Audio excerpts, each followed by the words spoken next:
Conversão sinodal e reforma das estruturas é o tema do programa de hoje, que traz o sexto tema, reflexão da síntese da fase continental do Sínodo sobre Sinodalidade. O Concílio Vaticano II concebe a Igreja como uma instituição que necessita de renovação permanente. Em continuidade com o Concílio, o Papa Francisco se refere à Igreja como Ecclesia Semper Reformanda, o que requer conversão de toda a comunidade eclesial para que seja uma igreja sempre renovada. Mas o que precisa ser renovado? Quem nos ajuda nesta resposta a essa pergunta e a outras no programa de hoje é o Padre Geraldo Demore e a irmã Eliane Cordeiro. O Padre Geraldo Luiz Demore é jesuíta, mestre e doutor em teologia, professor na Faculdade Jesuíta de Filosofia e Teologia de Belo Horizonte e membro da Comissão Teológica do CELAM. Padre Geraldo, seja bem-vindo mais uma vez à Igreja Sinodal. Obrigado, Marcos. Saudações a você e a todos que nos acompanham. Saudações à irmã Eliane também.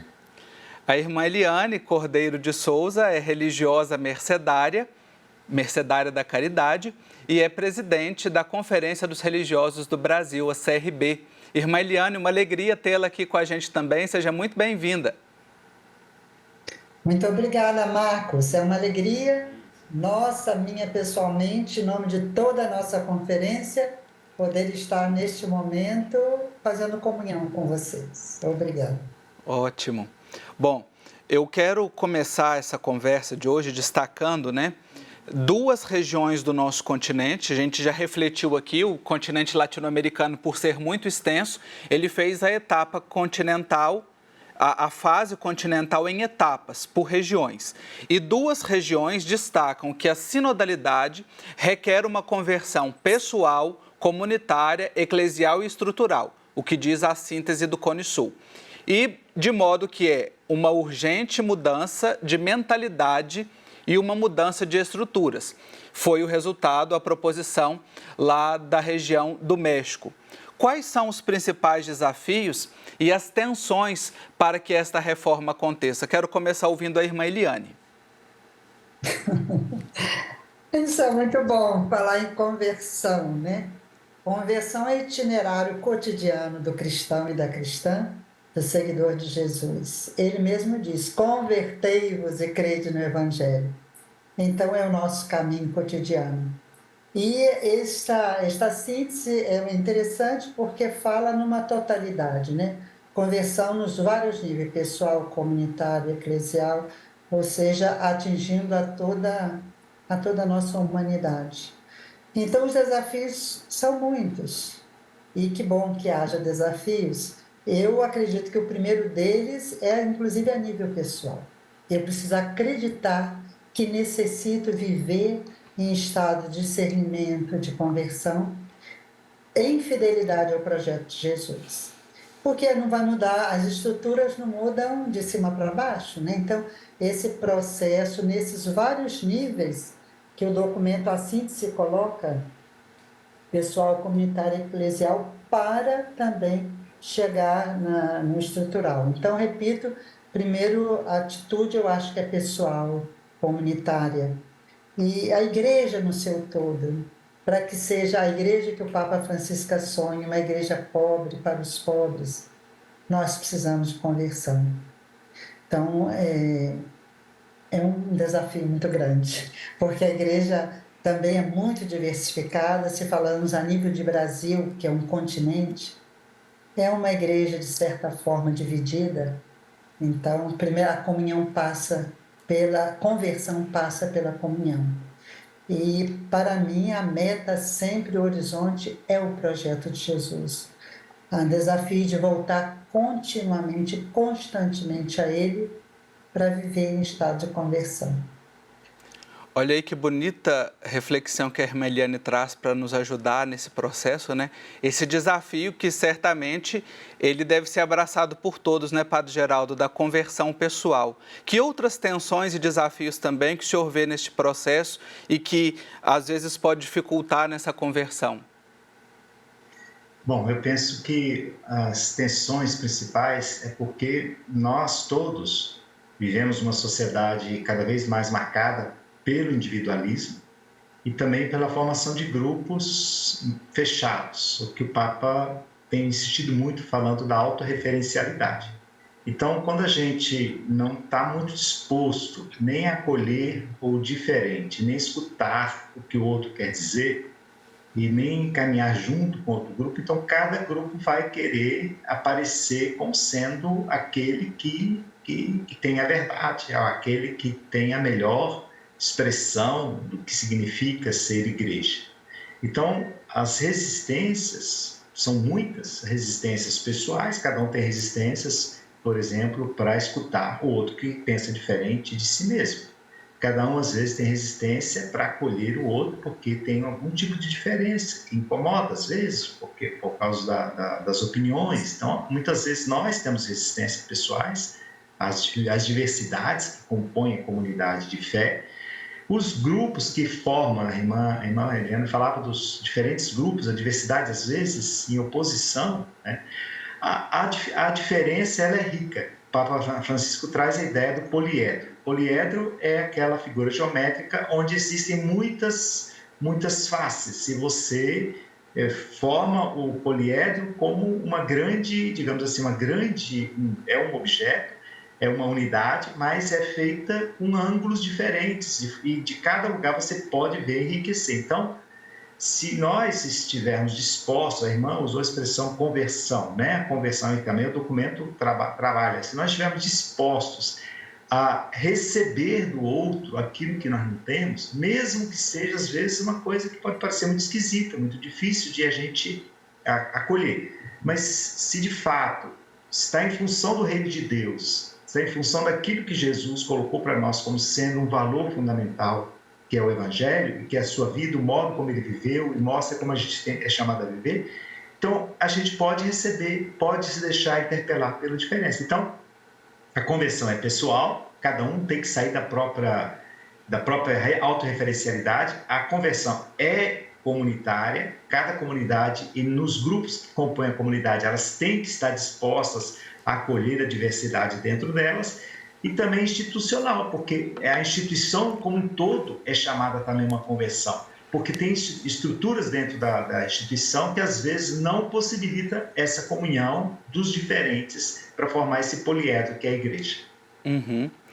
A gente sempre tem dito aqui, basicamente, praticamente em todos os programas, que o sínodo, mais do que resultados, ele deve gerar processos. O Papa Francisco tem colocado isso também. E, irmã Eliane, a síntese, né, do nosso continente, ela indica que as igrejas locais devem gerar processos e espaços de escuta, de diálogo e discernimento para que continuem a aprofundar a questão fundamental da jornada sinodal. Concretamente, como é que nós podemos, né, acolher essa proposição? Como é que isso pode ser feito? Diálogo é uma busca junta, né? Conjunta e junta da verdade. Então, o Padre Geraldo assinalava que é preciso esse empenho, nessa saída de si para acolher o outro, porque senão isso não é diálogo, isso é monólogo, né? Eu sou dona da verdade e todos devem aceitar a minha verdade. Então, o Papa tem insistido muito, a mensagem do ano anterior, para o Dia Mundial das Comunicações, falava escutar com o coração. Desse ano ele fala falar com o coração. Então vai haver só diálogo, encontro, sinodalidade, se nós realmente nos dispusermos a isso. Eu sou uma, né, de um conjunto, está tudo muito conectado, muito interligado. Então, para haver diálogo, é preciso essa disposição interior. Primeiro que eu sou constantemente um aprendiz, né? O profeta Isaías diz, cada manhã o Senhor desperta meu ouvido para ouvir como discípula. Então, a primeira coisa é essa convicção de que nós somos. Eu sou porque nós somos. Então, essa disposição interna, interior, para escutar, e escutar com o coração, como dizia o Papa. Então, não tem nada a ver, né, com donos de poder, autoridade, o diálogo aí espaço, né, processo de escuta, de diálogo, discernimento, é o antídoto de uma igreja clerical.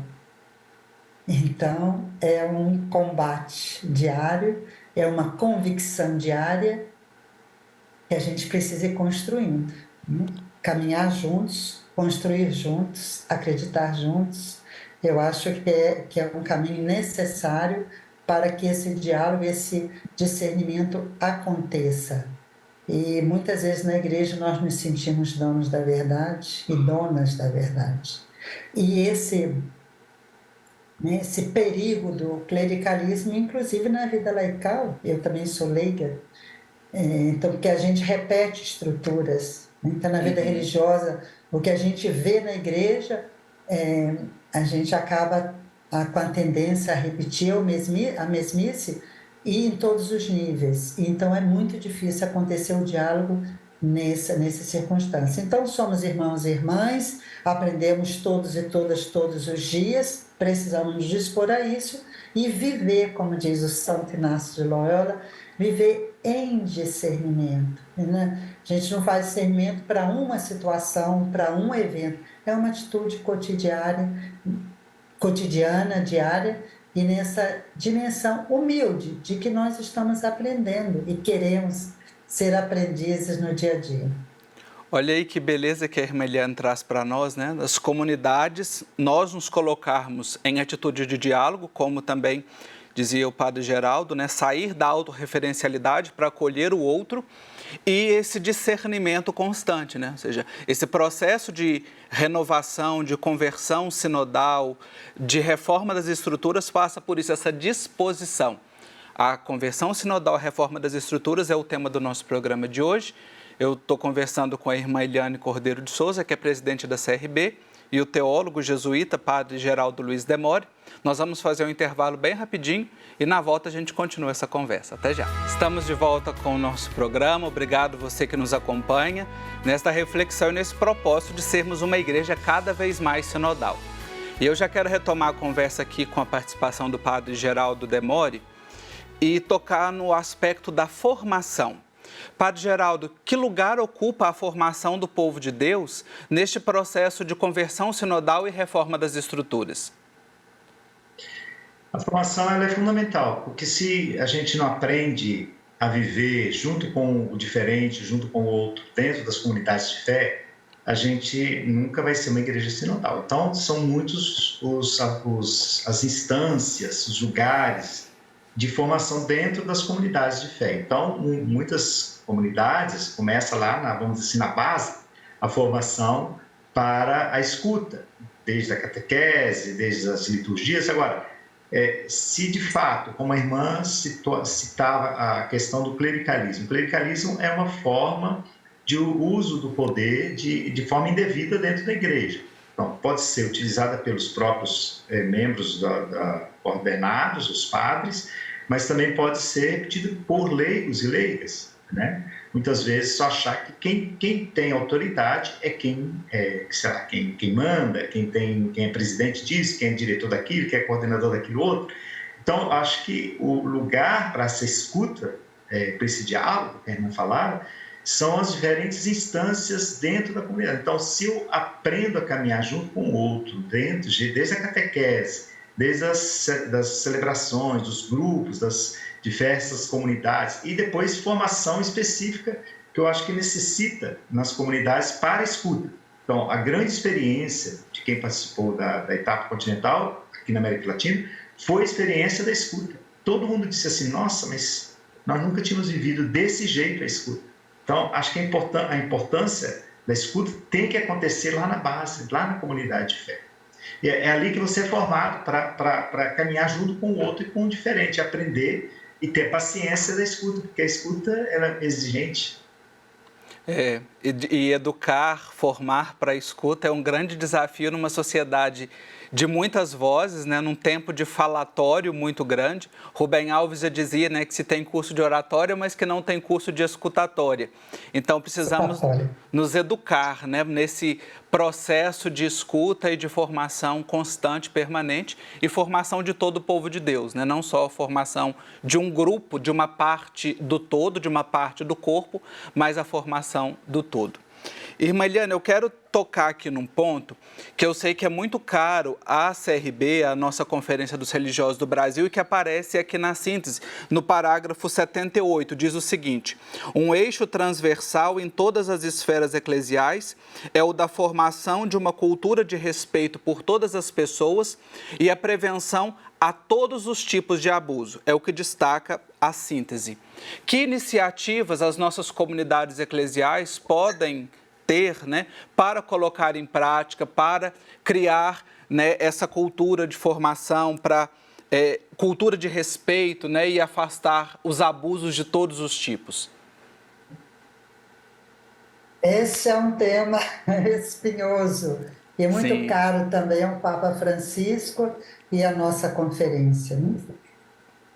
A questão dos abusos é uma realidade cada vez mais conhecida, né, pela nossa sociedade, tristemente salpicando a nossa igreja. Então, temos que ter consciência, é uma realidade. Como fazer, como atuar, né? Ajudando a vítima, as vítimas, e também reconhecendo que os abusadores ou as abusadoras são filhos de Deus, também precisam de ajuda. Então, o Papa, ele é claro, tolerância zero, né? Nos vários tipos de abuso. Hoje a gente compreende o abuso, e ele destaca isso no moto próprio dele, que agora, em março de 2023, foi a redação definitiva, Lux Mundi, Vós sois luz do mundo, e ele é enfático, né, em relação aos abusos de poder, de consciência, abuso também sexual, né, que nós enfrentamos no dia a dia, e que muitas vezes nós, igreja, vida religiosa, ficamos muito no abuso a nível de sexualidade. Mas o abuso de poder, de autoritarismo, é uma realidade também na igreja e em nossas comunidades. É preciso dar protagonismo, não deixar que a gente viva esse protagonismo na Igreja de Jesus, na vida religiosa consagrada, nos presbíteros, aí, nos ordenados, ministério ordenado, e cuidar muito. Nós temos que ser honestos e verdadeiros, né? Não podemos permitir, e às vezes a tentação é essa, para manter, né, uma aparência, um rosto de uma igreja quase perfeita, quase angelical, a gente mascara e esconde essas realidades. Então, o compromisso da CRB é muito claro, né? Nós temos já, desde que o Papa promulgou o moto próprio, já na gestão anterior, foi criado o Núcleo Lux Mundi. É um projeto apoiado e financiado pela Pórticos, e a gente tem ajudado muitíssimo as congregações. O povo diz com muita sabedoria, ou a gente aprende pelo amor ou pela dor. Verdade. Então, as congregações não estavam tão preocupadas com essa dimensão. E agora, todos os nossos parceiros, Adveniat, Pórticos, Misério, ou vocês ou as congregações têm a sua política de proteção, ou vocês estão dispensados, não vão receber mais esse aporte econômico. A doutora Eliane, irmã Eliane, sua xará, né, inclusive já participou aqui do Igreja Sinodal, falando sobre isso. Quem está nos acompanhando pode procurar no YouTube, @Igreja Sinodal, e ver esse papo que a gente teve com a doutora Eliane, falando especificamente sobre o Lux Mundi e esse trabalho, né, esse ponto importante que a irmã Eliane destacou aqui para nós. E o último ponto aqui que eu queria trazer para a nossa conversa, Padre Geraldo, é sobre o papel dos conselhos, né? A síntese destaca o papel dos conselhos que foram promovidos pelo Concílio Vaticano II e pede que não seja apenas um espaço consultivo, mas que tenha voz nas decisões. Como é que nós podemos recuperar este papel dos conselhos nas nossas comunidades, paróquias, dioceses, enfim, em todas as instâncias? A irmã falava da questão do abuso de poder e do autoritarismo. Eu acho que, infelizmente, nós tivemos uma experiência muito bonita aqui na Igreja do Brasil de criação de conselhos, das comissões, das comunidades, as pastorais, que eram instâncias de escuta e de decisão. Mas nos últimos anos, infelizmente, houve uma burocratização muito grande dos conselhos. Então, muitos conselhos existem somente pro forma, para dizer que existem.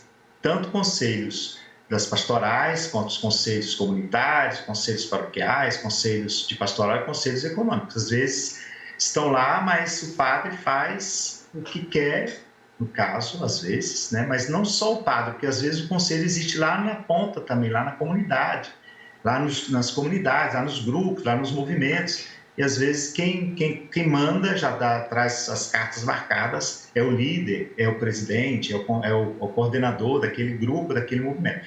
Então, o resgate da ideia do conselho é justamente que sejam instâncias de discernimento. Porque eu acho que todo o processo que o Papa Francisco está querendo que a igreja aprenda é fazer discernimento. E o discernimento você tem que escutar todas as vozes, aprender a escutar, dialogar e buscar juntos o que o Espírito Santo está querendo para aquele momento, para aquela comunidade, para aquela paróquia, para aquela diocese ou para aquela igreja nacional. Então, acho que assim, os conselhos, eles têm que ganhar essa dinamicidade como verdadeiros lugares de discernimento. Isso que a gente vê nos Atos dos Apóstolos, que a gente tem lido na liturgia depois da Páscoa, onde diz o seguinte: o Espírito Santo e nós decidimos, né? Ou seja, não é somente o padre que decide, não é somente o presidente daquela comunidade, daquela pastoral, ou o diretor, o coordenador, sei lá, né, que já traz as cartas marcadas. Então, a gente tem que sair da burocratização na qual nós entramos e, de novo, eu gostei muito dessa imagem da irmã falando do profeta Isaías. Cada dia o Senhor me acorda, me desperta para que eu possa aprender a escutar. Eu acho que o caminho dos conselhos é esse, um caminho de reaprender sempre de novo, a caminhar junto, a buscar. É isso, e vamos fazendo esse caminho juntos e juntas como Igreja Sinodal, e eu quero agradecer a participação dos nossos convidados. Irmã Eliane, uma alegria ouvi-la e ter a sua participação aqui no Igreja Sinodal. Muito obrigado, viu? Agradecer também de poder estar aqui e recordar o que outro dia o Dom Mal dizia: a meta é por uma igreja sinodal. Não é trabalhar ou discutir a sinodalidade na igreja, é um por, né? E como dizia o Padre Geraldo, na comunhão, participação e para a missão, mas esse por é a meta, é o horizonte. Então nós temos que trabalhar, e trabalhar muito, trabalhar duro, para viver essa sinodalidade entre nós e toda a igreja. Muito obrigada. Obrigado. Padre Geraldo, Demore também, mais uma vez, obrigado pela participação e contribuição aqui na reflexão. Obrigado, Marcos. Obrigado, irmã Eliana também. Foi uma alegria estar aqui com vocês. E eu acho que a fala da irmã no início, né? Todos nós estamos nesse caminho de conversão sinodal, porque se a gente se coloca no caminho, as comunidades se colocam no caminho, a igreja toda vai ser uma igreja sinodal nessa meta, como a irmã acabou de colocar, para a missão, para o anúncio da Boa Nova de Jesus. É isso aí. Se o povo de Deus não for sujeito na tomada de decisões, não haveria sinodalidade. E se o povo de Deus não é constitutivo de um organismo que toma decisões para a igreja como um todo, este corpo também não é sinodal. Esta é a contribuição que vem da Conferência Eclesial para a Amazônia, a CEAMA. Obrigado pela sua companhia no programa de hoje e no próximo programa, claro, a gente vai continuar avançando nessa reflexão sobre uma igreja sinodal em comunhão, participação e missão. Até lá!